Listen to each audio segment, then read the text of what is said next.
Hi, welcome to Project Grief, episode 3 with my good friend, Mr. Brad Chandler. Hi, Brad. Hi, Welcome. thanks for having me. Thanks for being here. So we've known each other for My gosh, yeah. like decade-ish, Yeah, which sounds wild to yeah. think about. Um, know you through Soul Cycle, hmm separately from Chris, but then more so with Chris. hmm And here we are now, Texans living it up hmm in Texas. So that's my backstory on how I know Brad Chandler. Thanks, Chris. Um, no, I just wanted to, get a little comfortable and then we're gonna dive in. As you know, Project Grief, you know a lot about it. I've explained it, but I would love to hear from you what your definition of grief is. Yeah, and I'm actually curious about yours because Yeah. at this point I haven't heard. Maybe do you want to Do you want, start? Yeah, yeah. please start. Yes, I How would do you love see to. grief? Like, what does grief mean to you? That's a great question. So, grief to me, if you would have asked me 20 years ago when I experienced my first death of a family member, that's how I would classify grief. Grief, I lost someone died. Mhm. Now, through my healing, through the evolution of me, through me being 41 years old and having experienced so many different things, my definition has shifted to impactful experiences that shift my sense of normalcy. Hmm. So for me, grief is, yes, the death of a loved one. It's like the, biggest pillar in the bucket.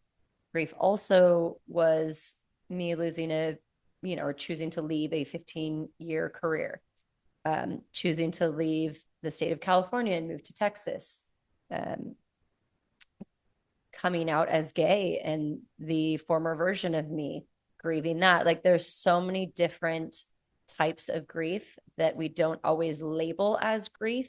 Therefore, we don't actually move the emotions out of our body. We don't feel the emotions the same way we do feel grief from the death of a loved one. And so for me, expanding this definition, expanding the experiences that fall into this category helps us to have more conversations about those experiences, have more conversations about how healing those experiences as grief is just helping us grow. Yeah. Yeah, it's as knowing I was going to have this conversation. So I Yeah, you looked up prepped. definitions of grief and Mm-hmm. grieving. And it is wild how broad it is. Like grief, there's like six different, it could be like, oh, it's just giving me so much grief as if it's a problem. Oh, Like yeah. it's just so broad, right? Mm-hmm. But it feels like we have a very personal identity around grief. So it's odd, that dichotomy. So that's why I wanted to start this conversation of Mm-hmm. like, what is the context of grief that we're going to talk about? Because if I really think about grief for me, it implies that there is a sense of finality. Mm-hmm. Something, it's not just like a general like sadness, like that's a depression, right? Which we know, it's sort of, but something has ended, becomes grief, right? So there's a finality that I think is very important. And I do think that is where we start to get a little, like you said, like death. Clearly, it's when someone dies, it's very clear. But with other parts of our lives, leaving a state that you love, like that version of yourself has died. Mm-hmm. Coming out as queer, like not just for you in that old sense of who you were, but like for your parents, that version of you has died. Mm-hmm. And so it's these moments that I don't think we really respect, as a culture in terms of like, what does that grief mean? And is it forever? Does it change? And that's, you know, uh, coming out as queer in like in the 90s on my own, I really became adept at the self-help world of learning to have my own how to navigate it myself. And so I've been very attracted to this sort of like inner working. And so the idea of death and rebirth, even as we see it in religion, quite honestly, Mm-hmm. being fixated on the cross as opposed to the evolution, I think there's something very special about the process of grief and what it turns into. Mm-hmm. So I'm excited to have this conversation with you. Yeah, likewise. So for your definition of grief, what would you say was your first most impactful grief that you experienced? I think just going back to that, my first year of college, and I'm sure my mom will see this maybe, and so Mhm. like I want to be respectful of her own process. But I think that was like my parents had both had like lost parents. Like I'd seen death, but the first time that grief became very apparent to me was coming out as queer and understanding that my mother was coming from a very religious background, that was very hard for her and what she had to come to terms with, and learning to give her space to let that version of me die. And in this space, like seeing her transition through that over the years, like then she started going to the PFLAG events. It was like what she started feeding into the new version of me really taught me about what the process of grief was. So for me, I was involved, but also seeing it from afar, of what grief really looks like. And then, of course, have gone through many other griefs in my life of, like I said, versions of ourselves that we've had to put to rest. But when I find myself getting stuck in a because there's a strange bedfellow I think of grief, which is regret, and we often rehash with the death. Looking back, could we have changed it? What would I change? How would I do this again? And it's like a madness. Yeah. Guilt for the things that you didn't do, regret for the things that you didn't do. Yeah. How could I have done it differently? How could I that I still find myself getting trapped in that. And that's where it turns into grief again. And it's like rehashing and rehashing. And I get myself out of it thinking, but what are you feeding into? What is that past version of the relationship you're going to have with this thing that you feel has died? It still continues. So what are you going to feed into it to transition out of it? Yeah. So that was my first takeaway, was seeing my mom sort of go through that and understanding what was necessary in order to transition out to something that was healthy. So what about for you and your feelings as you came out, the rebirth of Brad out as a queer man versus it's like what did we said in another episode, the before a death and the after death. It's the same thing in your coming out story. So in you becoming this new Brad, what tools did you use? What things did you focus on to grieve that past version of yourself, whether it was your mom's perspective of it or you as well? Like that person no longer existed. So what tools did you use moving forward to? Geez, that's a big question. I mean, I think in queer identity, for me, like I moved to New York where it was a place of full anonymity, where I could just be who I wanted to be, how I want, like I could test things out and see, which for better or worse, like it's a full discovery, right? But I think for like what's helpful in relationship to, this is a big aha for me, just as I learned being in a relationship with my husband and Chris. Like when we met, I had just, and again, I have to be careful because this is still an active relationship of some sorts. I just had to walk away from a relationship, also full business that we created for 8 years. Like I walked away with nothing, zero in my bank account. I was living in a car. Like I walked away with nothing. And so my version of myself at that point was very much destroyed. But being in a relationship with someone who was able to then hold a different version of me that I could try to feed into and recognize like, oh, I'm not this thing. There is someone else sees me as worthy and I can try to feed into that, was transformational for me. And so those are some of the tools, is like, you have to be able to believe that there is a different version of yourself, even that you can't see through this darkness, that someone else sees it, is really, really helpful. And just to believe that, even when you can't. I love that. I mean, surrounding yourself with the right people. Yeah. You mentioned Chris as your husband, 10-year anniversary. Yeah. That's amazing. Okay. I'm going to take it another direction, which is a space that both you and I share, holding space for a partner who's grieving. Yeah. I went through Danielle's dad dying while we were together. You went through Chris's dad dying while you were together. So just from your perspective, what are some things you have learned, good, bad, and the ugly of being there for your partner who's grieving super impactful loss? Chris's dad had actually passed before we met Okay. recently, like a Okay. year or two before. However, one of the first times that we hung out seriously, we sat in his car and I think he played, I think it was part of the memorial session that listened to the audio, right? And so listening to that and being with him as he was still processing it, it was very clear to me that this man, Ron Chandler, would be part of my life and is part of my life, right? And so I think as I'm in a relationship with one person, I'm still in relationship with this other person. Like Ron is very real to me, you know, always was from the very beginning. And I think that is, you know, this perception of what it turns into. I feel like that is the way I can contribute to this, is like the relationship still continues. In our first house, there was a handkerchief we had from Ron that we decided to plant under a lemon tree. That way, like when the tree grew, it was always just remembrance that Ron was still there. And so I think about that tree often. And I think and it's like the way that I process the grief is not like for Chris or to help him, but it's still processing and feeding into this relationship that with Ron, because Ron is here. Like it doesn't end. Relationships don't end. Even when someone passes, it's still alive. It's just changed, right? So the processing of grief, I don't do it for Chris, but I do it for myself in order to keep it healthy.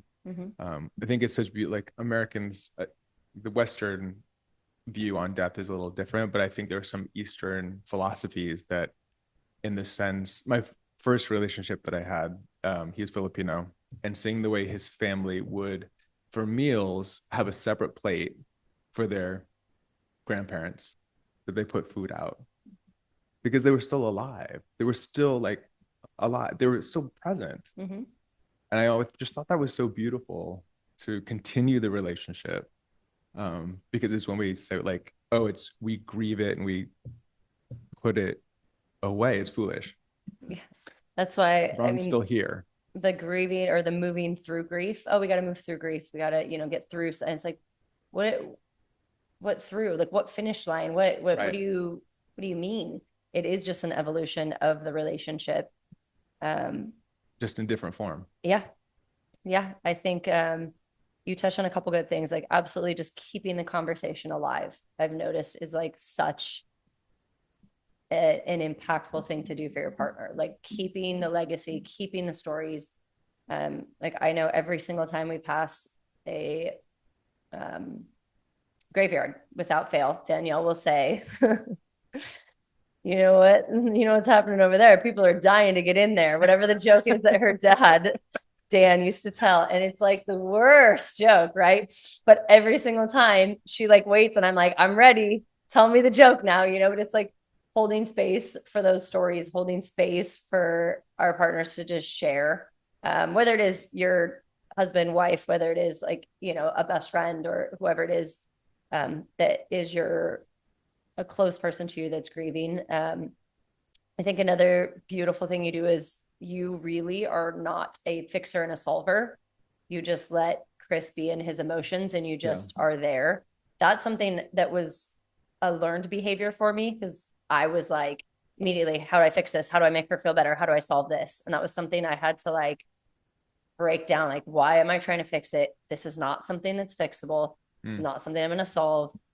I need to just be here, just exist with them, just let them feel their feelings, let things come out in the wrong way sometimes, let things happen, like just let it all be. And it's none of it's wrong, and let it just live. How do you feel with Danielle's dad? How do you feel that relationship? Do you in a sense like have a sense of him, or like? So he was alive when we were together, and I met him. We spent a lot of time together. I was actually there the day he died. Yeah. So he is very much a part of our life, our relationship. He's still my father-in-law. Yeah. He's still Owen's grandpa. He's still very much here with us. Yeah. So yeah, we have lots of things actually throughout our house that are reminders of Dan, like pictures up.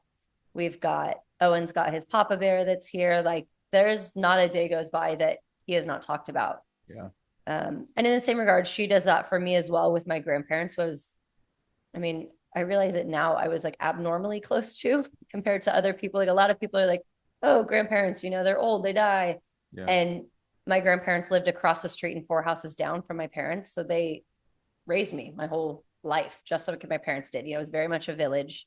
They were always there. So for me, those were very impactful, very shift to the normalcy. But Danielle does a good job as well. Like everything is like, oh, your grandma would have loved this, or your grandpa would have loved. Like she didn't know my grandpa, she didn't know my grandma, but it's very much reciprocated, and I think that's just so important. Yeah, we got off on that topic, but yeah, no. I had something else. Do you have anything else that you do that you feel like has really shifted for Chris or helped him? No, I think again, it's like I for me, so it's the idea of loss being present. It's just how my relationship to it, but Mm-hmm. even just through their family, I'm still involved. So how do I process loss? Mm-hmm. And that's one of the things.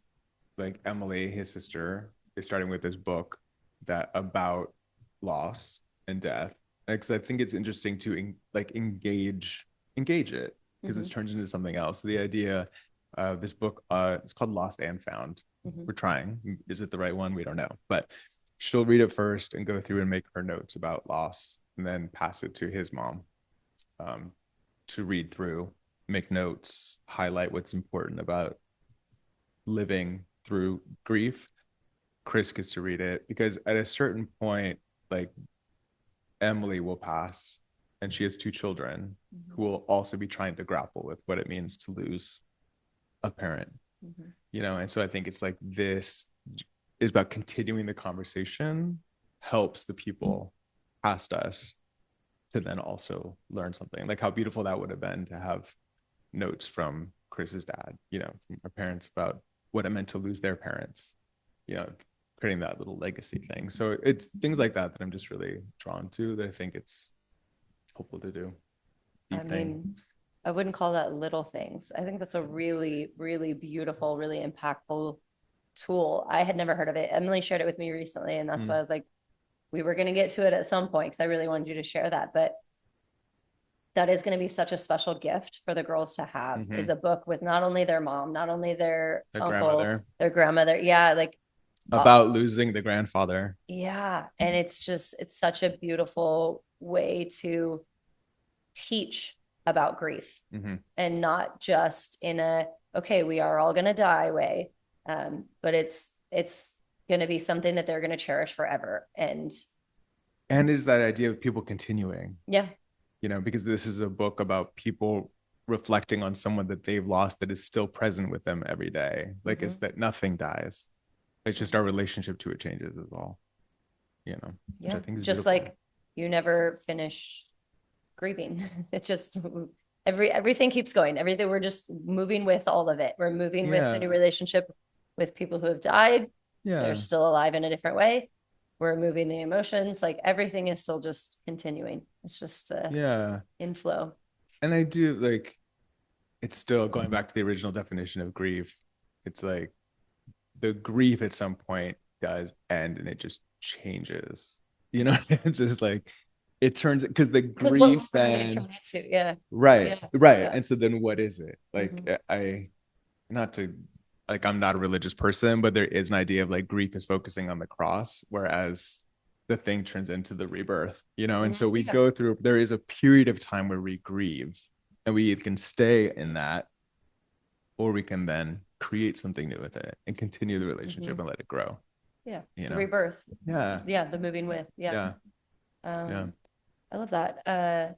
I did a similar thing, and I'll just share it too, for my nieces and my nephews. I'm working on little books for them, each of them, with memories that are important and lessons that are important for me to share to them. So it's kind of the same thing of like how I continue legacy. And this started for me when we moved out of California and I stopped seeing them on an almost daily basis, or at least like, a few times a month. So I love this book idea, and also like writing, I think is for me something that I want to pass on to Owen, pass on to my nieces and nephews, pass on to my wife. And it's like, we don't know when we're going to die. And so like every single day you could be starting something that could be helping for the day you do die. Like, Yeah. I'm like, how do we like actually live intentionally, creating legacy intentionally? Because every single thing we have, like, you don't know what's going to be impactful for the Yeah. people you're leaving. So You mentioned going through a lot of transitions and like dying to old parts of yourself, maybe, mm-hmm. or versions of yourself. Yeah. What are some things that you do that sort of pays homage to the old while bringing in the new? Coming in with the good questions. Pays homage to the old while bringing in the new. Um, I mean, a big part of it is storytelling for me, because even the old versions of me they've got a lot of lessons. They've got a lot of there's a lot of learning in those moments. Yeah. So I'd say sharing that, whether it's telling them to people, it's part of my writing. It's a really good question. So I feel like you have a lot of rebirth in your life. You're constantly like reinventing, which is beautiful to see. Yeah, yeah, we both have that in common. It's like every time we hang out, I'm like, okay, what are you up to now? Project Grief. This is my new one. But this one's been under wraps for like a long time. I just have been, to be frank, so terrified of starting it because it's such a heavy, society has made this such a heavy topic and such a like, so there was a good point in time where I'm like, oh, I don't want to go into that. I don't want to go into all this sadness and this dark and this deep. And I'm like, well, that's actually the whole point of what I want it to be, is not so dark and so deep. It's just like, it's a normal thing. It's normal emotions we move with. It's normal life experiences. Every single person experiences grief. Every single person experiences death and rebirth. So, knowing what you know now, would you go through a process of grief differently? Is there something you would do differently than you did before? Yeah, just more conversations, more conversations like this. I'm a Gemini. I'm a communicator. When I first started experiencing grief, because I did not have tools and resources, I went to what I knew, which was movement in a literal sense, running, moving my body, physically releasing energy, cerebrally, and I painted. I did some art, but it was the actual like verbal communication that was blocked for me. And so, yeah, it was like, and that's again part of like, I know that this journey is going to be healing me. The more I'm healing with others and the more that I'm helping try to heal other people, it's really healing for me to actually have the real conversations, the hard conversations. So yeah, that's what I would tell my younger self, like while grieving, like, don't be afraid to talk about it. Just start talking. Just say something. Ask for space, ask for someone to listen, just talk. So that would be one of the biggest things. Yeah. So it felt like a cerebral blockage. Like you were afraid to talk about it. Yeah. Yeah. Just the uncomfortable, like anxiety of it. Yeah. Did you have people around you that were talking? No, like, I mean, that was part of it. Like Yeah. It was like alone. mildly. It was not mirrored. And again, it's no fault of my parents or my family. Like, they were doing the best they could with the resources they had. And our family experienced a lot of grief in like short amount of time. And so everyone was like getting their bearings, but we talked about everything, but grief wasn't a big one. And same thing with like in society, even in my friend groups, like, yeah, I had really good people around me and good people ready to listen, but I didn't always articulate when I needed the help. And it was the like, hey, I need someone to listen right now. How do you feel movement processing works? Movement in a literal sense? Yeah. You said like you were connecting your body and you moved through it. Like what do you think that is? I just felt myself with grief getting to a point where I was like, I had so much anxiety, I didn't know what to do with it. I felt like I was going to explode. And I was an athlete. So I was like, I'm just going to go work out. Like when I get anxiety, when I get like, I'm like going to freak out, I just go work out. And I know that the somatic, now I know it to be somatic release, but like the release of the physical energy from my body is really healing. So that's what I did in my first few like experiences with the grief. Not the very first one. I was like 9 or 10 when my great grandma died.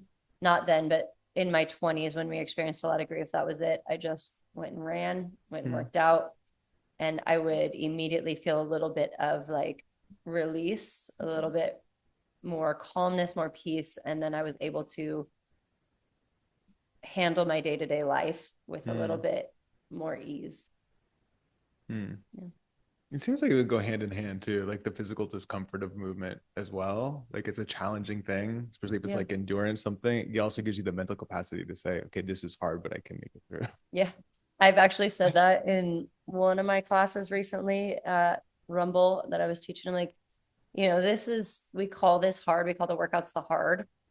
That's not actually the hard. That's just like a little bit of adversity, a little bit of resilience building. It's building the skill set to handle the like actual hard, like the Mm. actual hard stuff for me was, writing my grandparents' eulogies and giving their eulogy at their funeral. Like that Mm. was hard. Like saying the goodbye to the physical body. Like that was hard. Doing the physical, even doing like high rocks races, I say all the time, like that's just, those are the challenges that prepare you for dealing with the hard. Mm. And it's also at the same time the physical release that gives you the space to deal with the hard. Mm. But Do you think there's something like if you were going to offer me one piece of advice to deal with grief, like what to prepare for? mm-hmm. Is there something that you would like I wish love you how could we flipped equip me this. with? Yeah, I wish we how we flipped this and you became the interviewer. Just Um, curious. One piece that's so hard. Just something that like if Mhm, you had a magic wand, if someone was somebody you loved was about to head into a period of grief, and you wish you could just like equip them with something, mhm.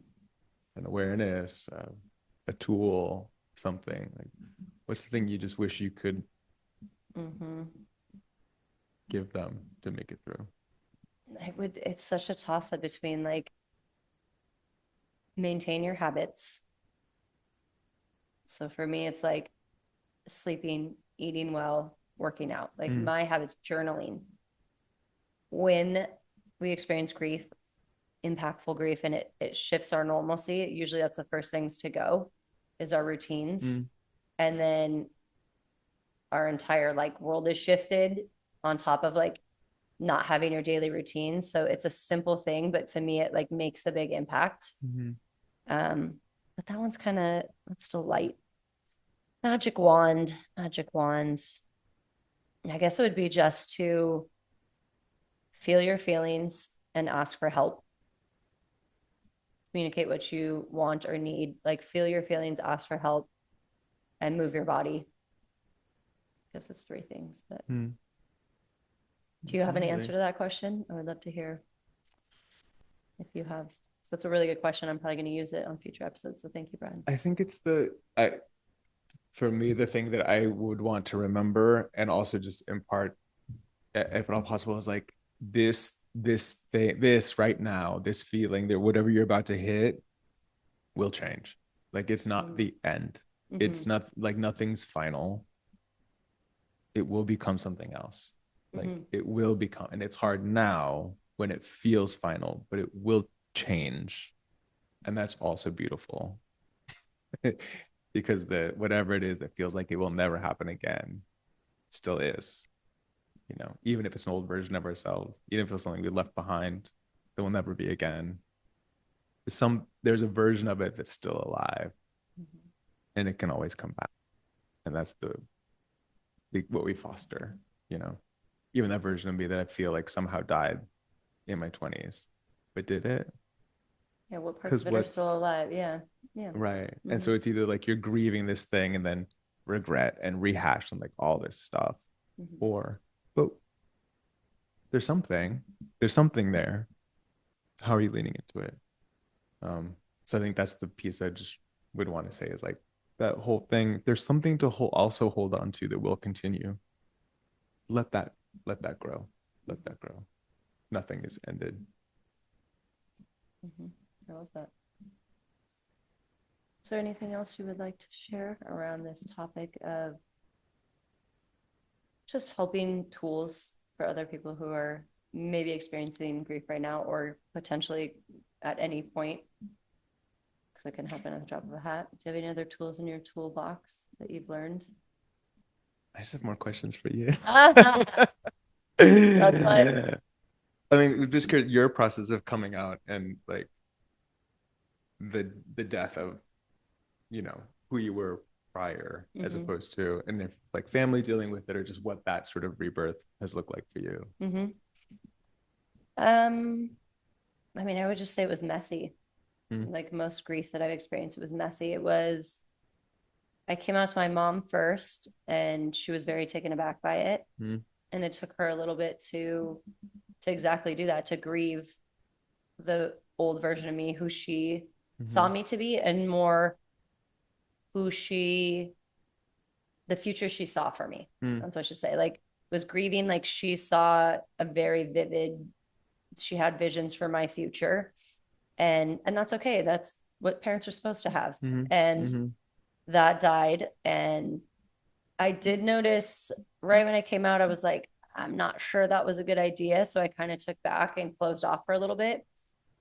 And then I just hit a point where I was like, no, this is who I am. And everyone's got to be okay with it. And it's like, once I had that confidence in my own self, because my coming out story was very much, I didn't know I was gay when I was 4 and was like harboring these feelings. I truly didn't know I was gay until I kissed a girl and I was like, oh, that's kind of nice. Dated guys, dated girls, bisexual, pansexual, whatever you want to label it as. I don't choose labels for myself because I don't really care. No.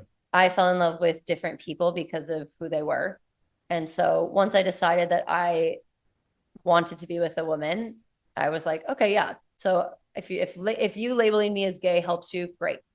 If you grieving the old version of me that you thought I was helps you, great. For me, it was just me getting comfortable in who I was and being proud of my relationship. And that was like, that was something I had to work through, whether when I was with men and women, it was just like actually my own confidence and insecurities.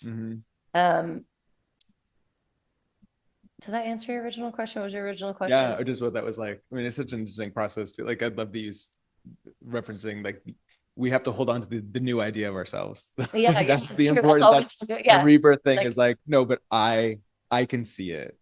This new thing that I'm creating, even though you all are gonna mourn this old version of me. Yeah, I know this is the right path for me. And it's just, yeah, it's trusting that even if you don't have the clear visions, it's like, no, it's I know I'm supposed to be doing this, and so you just keep following that. But you're right, there's so many layers to it of the past me that are still very alive and very real. And every day you grieve, new stuff comes up, or every time, you take a yin yoga class and you're holding a pigeon for 30 minutes and all of a sudden your hips open up and you're like, wow, there were some emotions I didn't know happened.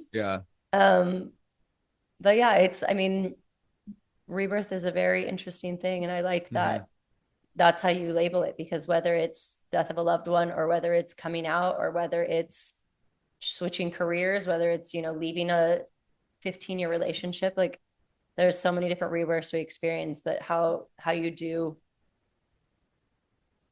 take the lessons from the old version into the new. So it's a really beautiful thing. Thank you. Constantly creating. Yeah. Here's to your new rebirth. This is my new rebirth. We love. Yeah, we love a rebirth. And we love all the past things are what led me to this. And it's all my past experiences, but also the past jobs, like the past, I think 5 years when I've been launching new businesses, like, my personal styling, which I still do, my personal training, all the fitness stuff I do, everything was me trying to create a stable financial foundation and a stable career so that I could just pursue this. Cause this is my art project. Like this was not the moneymaker monetizing, second stream of income thing. This was like, I want to be able to be set so that I could just do this, because I truly feel like it's going to shift and change and help millions of people. And so, yeah, it's all pieces of the puzzle. Yeah, we love. Yeah. Thank you so much for taking time, for being on here, sharing your wisdom, because you are like our wise sage. As Danielle and I say, you're like I don't even know a mix between how many different, like Buddha and a sage and shaman and all the things. But no, I'd love to chat with you more when stuff pops up, but I appreciate you sharing. Thank you so much. Thanks, Breezy.